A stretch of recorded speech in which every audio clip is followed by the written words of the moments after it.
Good evening, everyone, and welcome to another piano lesson with Warren. My name is Warren Macpherson. Today I want to talk about chord symbols and some of the popular chords that you'll come across today when you're reading sheet music. If you're a beginner getting into piano playing and you start purchasing music online, so you're going to learn some of your popular songs, you're going to come across all sorts of chord symbols.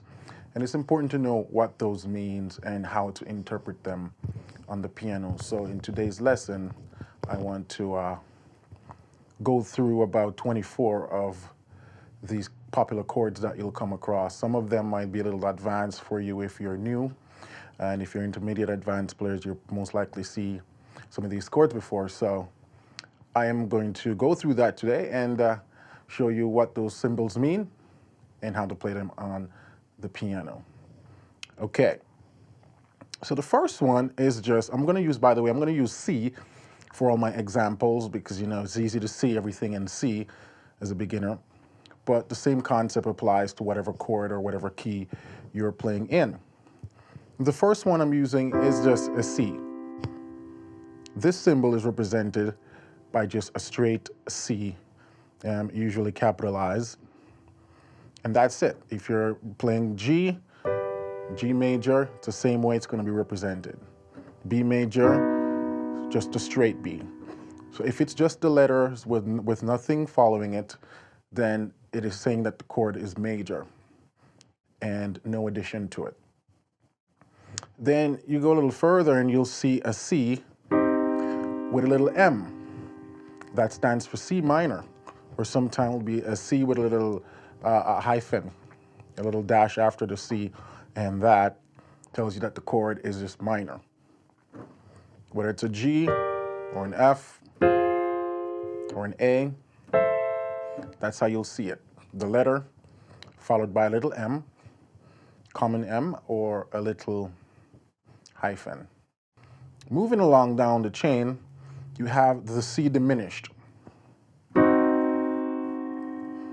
And if you're not familiar with your triads, you just want to remember that I did a tutorial on all the triads, the major, the minor, the diminished, and the augmented, so you can check that out and catch up to speed if you're not familiar with some of these chords. So this is the diminished chord, and this one is represented by a C with the word dim followed. So C and then a D-I-M, or a C with a little O at the top, or that little degree sign at the top, and that tells you that it's a diminished chord. So again, if it's an A diminished, you would see the A followed by the word dim, or the little degree sign, the little O. Or whether it's A flat, you'd see A flat, dim, or A flat with that little O, and so on. Moving down the line, we have the augmented triad. And that's when you sharp the fifth of a major chord, you get an augmented chord.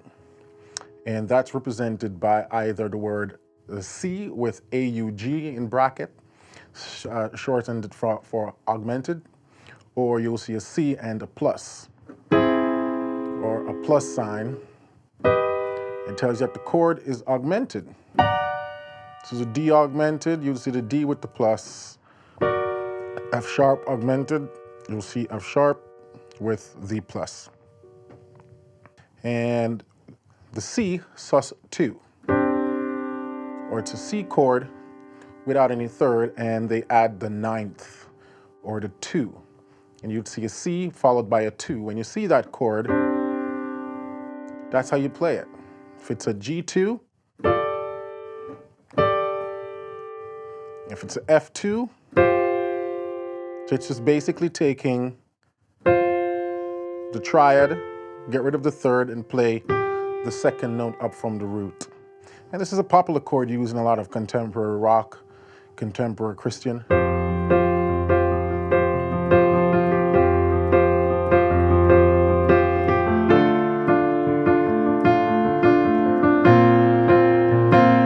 Same chord I'm playing here again, this is a B flat 2. And that's the contemporary rock chord right there. It's a C2, and that's how you play it. The other one down the line is the C suspended fourth. Sort of similar to the C2, but this time it's the fourth that's being suspended. The fourth note away from the root is what we're using to create what we call a suspension chord. And this one is written with a C sus4. C sus4. Sometimes they put the sus4 in bracket, C bracket, sus4, close bracket. It's a C suspension chord, G suspension. And sometimes they use the C sus4 and the C2 in conjunction.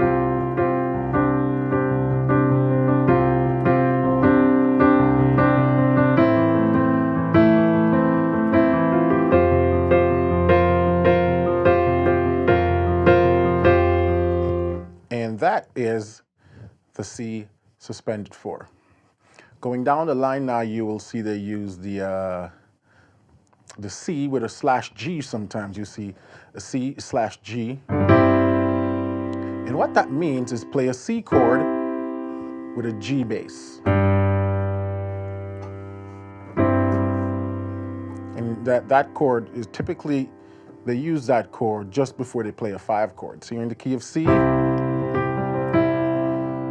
and you go to the 4, then C/G. Use a Lost in Gospel. That's that chord right there.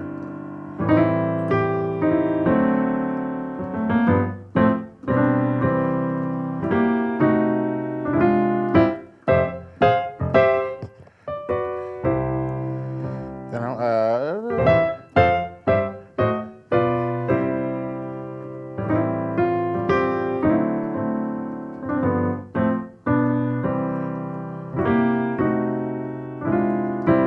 typical sort of gospel blues introduction, but whenever you hear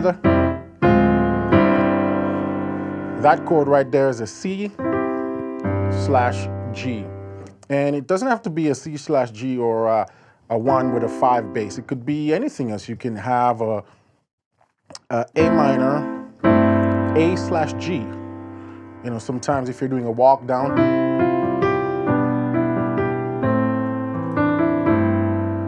A/G, or C/E, or D/C.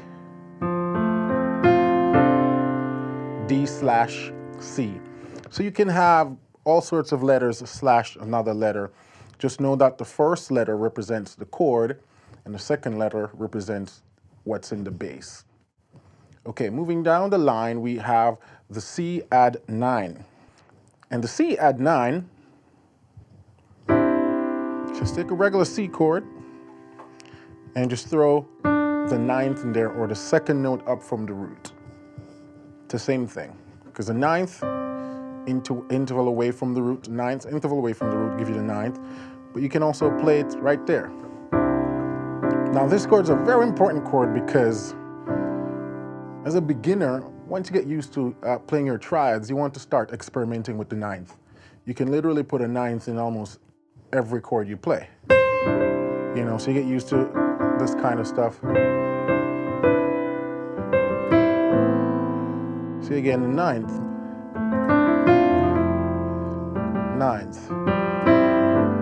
And it gives you some full sound.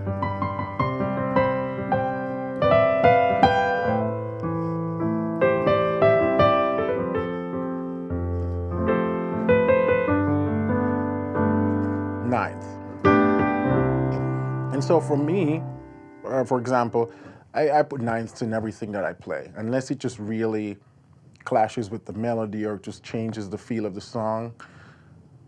Outside of that, I use 9ths in everything I play.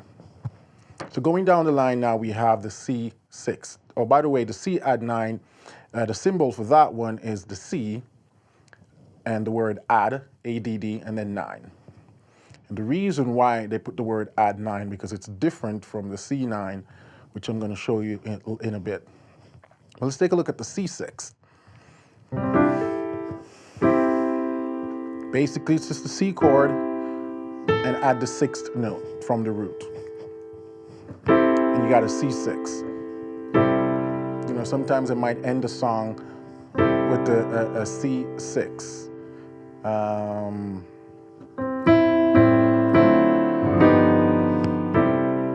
You know, C6 sometimes. They usually add the 9, you got a 6/9. I'm going to explain that one too in a bit. Actually, why not just talk about that right now? C9, C6/9 is usually written C6/9. And it's just the major chord with the 6 and the 9.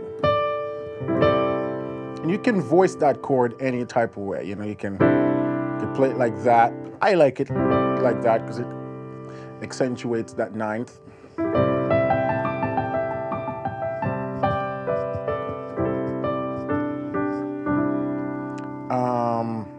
The other chord I said I was going to show you was the C9th, the difference between the C9 and the C add 9. The C9 tells you that there's also a 7th in the chord, and not just any 7th, but a dominant 7th. So it's a C chord, the dominant 7th, or what we call the minor 7th, C7 with the 9, and it gives you C add 9. I mean, sorry, it gives you C9. You know, when you're playing, you can use this chord as passing chords of time, you know. That's it right there.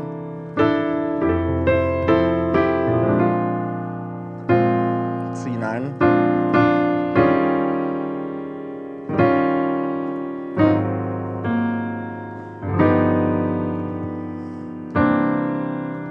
So just remember, the 7th is in there. The difference between the C9 and the C add 9 is that the C add 9 doesn't have a 7th. The C9 does. So that's the primary difference between the two. Now we take a look at the C minor 7th. C minor and add the 7th. Again, I did a tutorial on 7th chords where I show you the difference between minor 7ths, major 7ths, and so on. This is written with a C with a little m and a 7th. Or you might see a C with the -7, and that tells you that the chord is a C minor 7. Then we got the C major 7th.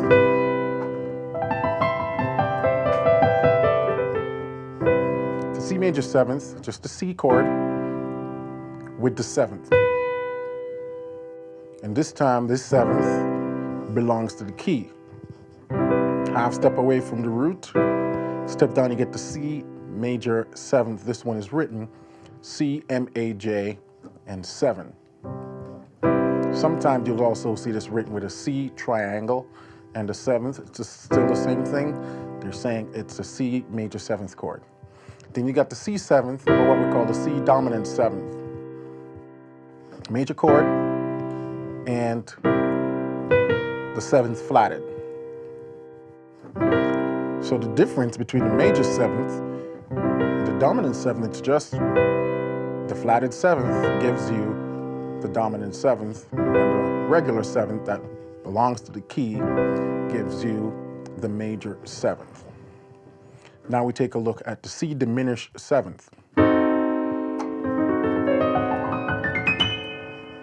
So that's just the diminished chord, and then we have the 7th. The 7th is double flatted, and so, because remember we're in the key of C, so B is the 7th. You double flat by flatting the 7th twice, 1, 2, and you get a C diminished 7th. Another thing to remember about the C diminished 7th that helps you to visually see what's going on, I call it the symmetric chord because it's built on minor thirds. Minor third, minor third, minor third. So that's a cool way you can check to figure out if you're playing the right notes, if your ear is not in tune to that diminished sound yet. To make sure that you have minor thirds stacked on top of each other. And you get that diminished chord. And that one is written C, D-I-M, 7th, or C with the little O, little degree sign, and the 7th. Then we have the C minor 7 flat 5. And it's just as the chord says it. C minor 7 flat 5. Think about it in that order. If you go to another key, G minor 7 flat 5.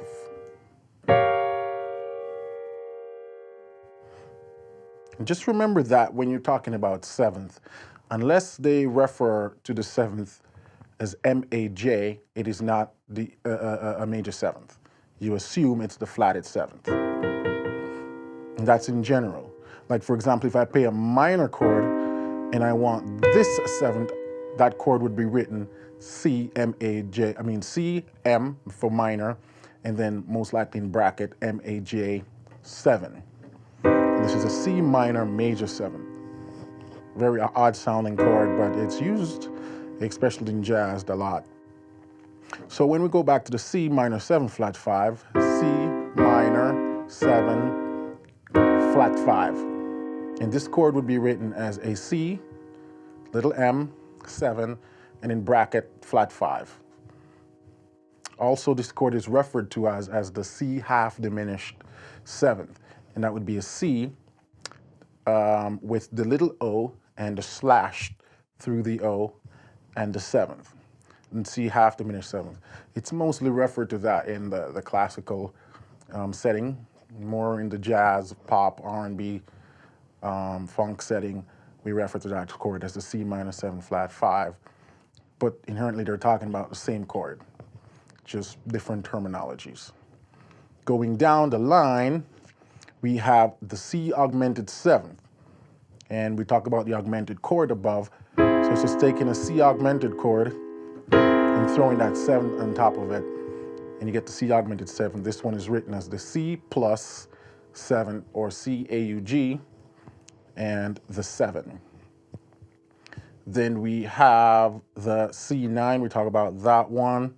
C major 9 is basically a major 7 with the 9, and that's written as a C MAJ with the 9th.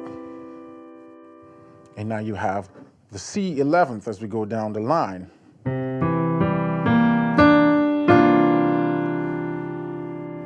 C 11th, it's a nice chord. For those who like the neo soul stuff, you can mess around with 11th.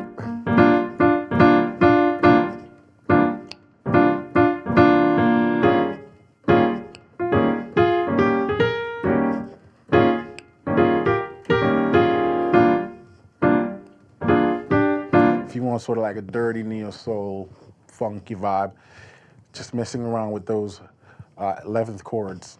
And that one is just written with a C and 11. And it's basically a C 7th chord and the 9th and the 11th. And you get a C 11th chord. Sometimes we play this chord without the 3rd. Yeah.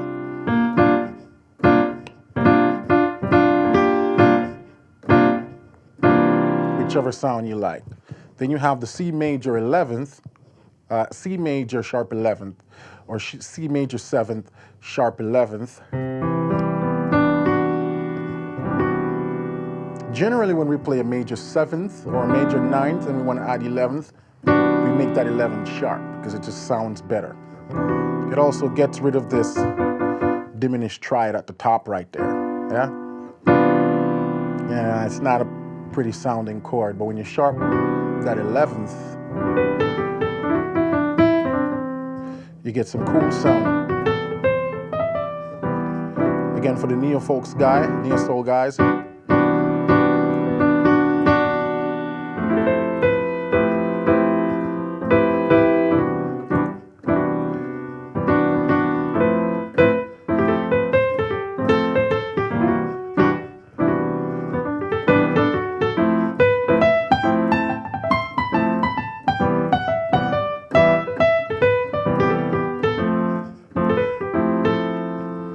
give you some cool sound.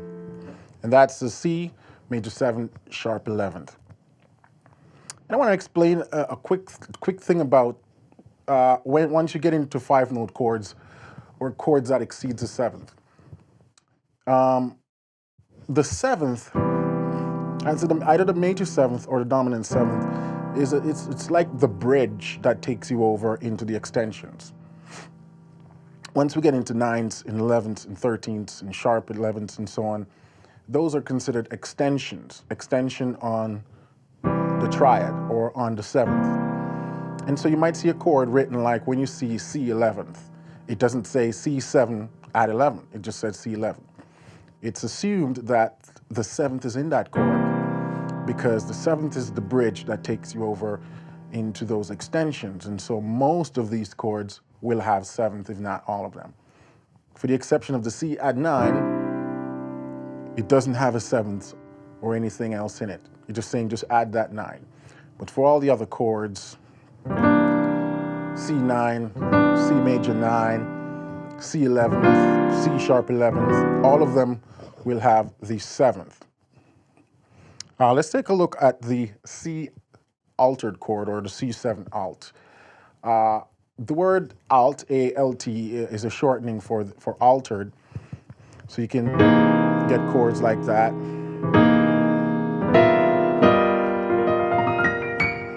And what that is, it's C7, and you can have a sharp 9 and sharp 5. C7, sharp 9, sharp 5. Or C7 sharp 5 sharp 9, depends on how you want to voice it. I like to voice it like that, or like that. So my sharp 5's at the top. You can mess around with options. Yep, that's the.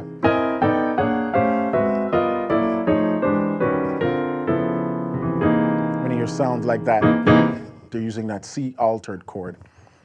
C alt can also mean a sharp, a flat 9, flat 5. So C7 sharp 5 sharp 9, C7 flat 5 flat 9 is they're all altered chords. Still fall under the category of altered, and that you'd see written just a C7 alt, or some charts you might just see a C alt, which assumes you know that the 7th is in there, the 5th is sharp, and the 9th is sharp, or the 9th is flat, the 5th is flat. Let's take a look at one more, the 13th chord. This is a popular one. And you can have C major 13th, you can have C 13th, and again, whenever it just says major 13th, major tells you that the 7th is the major 7th. And that's written C, M-A-J, 13th, C chord, 7, 9, 13. Sometimes you can add the 11th. Again, that sharp 11th sounds better. A lot of the times we play the 13th without the 11th though. We just add the 9th, the 7th, and that 13th. You can experiment if you want, see what that sharp 11th sounds like, or if you're playing a dominant 7th, and you can add the regular 11th. C major, 7, 9, 11, 13. And that chord is just written C 13th or C major 13th, sharp 11th. Just remember it's assumed when you see a C major 13th, sharp 11th. That's sort of a standard jazz harmony kind of thing right there. Let's see what else is there. So basically these are the templates, the template that you can build a lot of stuff on. You know, you can have C7, C7, sharp 5, or C7 flat 13th.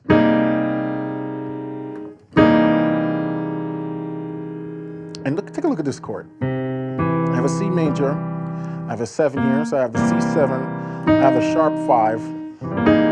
The reason I wouldn't call this sharp, the sharp 9, but the reason I wouldn't call this the sharp 5 is because I already have the 5 here.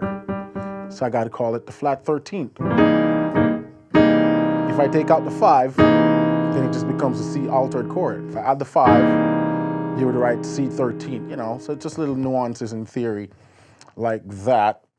And so on these chords that I just explained, on that you can build all sorts of alterations. Sharp this, sharp that, flat this, flat that, and get cool sounds.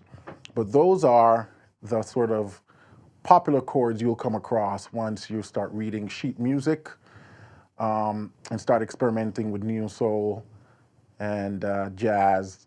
You'll find those chords. There are more alterations out there, but I'll stop here for now. I think that should give you a good sense of when you see a chord symbol, how to interpret it. Okay, well, thank you again for watching. My name is Warren Macpherson. Be sure to give me a thumbs up and subscribe if you're new. Also, you can check out my website at www.pianolessonwithwarren.com. Over there, I got some cool products. My latest product is a tutorial on blues piano where I cover blues walking bass, blues licks, the blues scale, and just everything relating to blues piano. And that video is over an hour long. You can purchase it and download it right to your system and check that video out. It's over at my store at livepianolessonwithwarren.com, or you can access it from my website, pianolessonwithwarren.com. You can also find me on Facebook, Piano Lesson with Warren. Thank you, and looking forward to see you soon in the next tutorial. Until then, keep listening, keep practicing, and keep singing, because that's how you'll improve as a musician. Have a good one.